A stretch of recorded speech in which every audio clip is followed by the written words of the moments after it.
حنان، ايوه انا عندي تحدي من دعاء، بتحداك ان هي عايزه تشرب عصير مانجا او تعمل عصير مانجا نفس العصير اللي بيتعمل بره، عارف السريع التحضير ده اللي بيبقى في باودر كده. عايزه زيه بالظبط.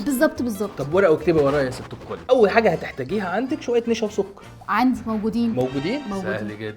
تاني حاجه هتحطيها حمض الستريك. عارفه حمض الستريك؟ حمض الستريك بيطلعوه من الليمون عادي. عندك بقى حاجه تنظم لنا الحموضه، ان احنا لسه حاطين حمض الستريك. هنحط بقى ايه؟ سترات الصوديوم. مش انت عايزه زيه اللي انت بتجيبيه من المحلات؟ طيب سترات الصوديوم، انا بدات اقلق. ماشي.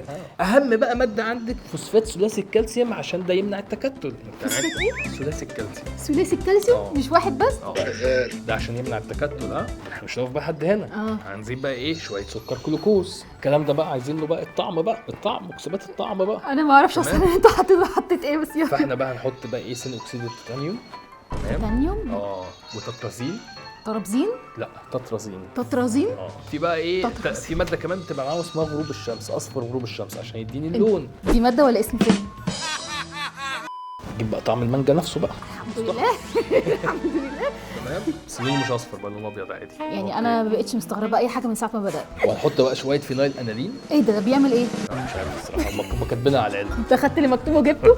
انا لسه شفتي حاجه اكتر من كده؟ ايه ده انت حاطط اسامي افلام على حاجات غريبه على ترابزين، ايه ده؟ ترابزين. طب اسكتي. شويه بقى سكر ايه؟ بس سكر سبرتام مش سكر عادي، موجود في الصودا الدايت وفي كل حاجه خلقها ربنا اليومين دول اسمها دايت. ده ايه بقى انت عارفاه ده ايه؟ نحطه على الاكل ملح، بس مش هنحط كتير، هحط رشه بسيطه. الحمد لله على السلامه بقى، حاجه طبيعيه اخيرا. الحمد لله على السلامه. شويه فيتامينات بقى، ما هو غني بفيتامين سي. وديني بقى يعني ده الفيتامين سي؟ لا ده اسكوربيك اسيد اللي هو بيبقى فيه الفيتامين سي. شويه بقى مكثفات. الصمغ بقى ايه؟ اسمه صمغ الزنفان. ده اسمه لوحده يسد النفس. لا والله جامد. فاضل بقى اسهل ماده عندنا. اسهل واحده خلاص؟ اسهل واحده وهنقفل الموضوع.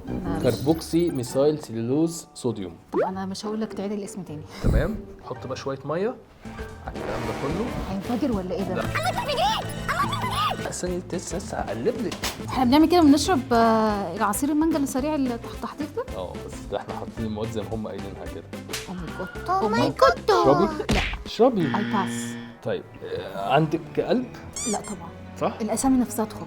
لا غير بقى الاسامي دي، في منها اصلا مواد ممنوعه دوليا وعالميا، لان هي اصلا ممكن تعمل طفرات عندك في الجينات، ولا قدر الله ممكن تسبب في امراض وحشه زي السرطانات والاورام وحاجات اللي احنا مش حابين ان احنا، وفي منها ممنوع.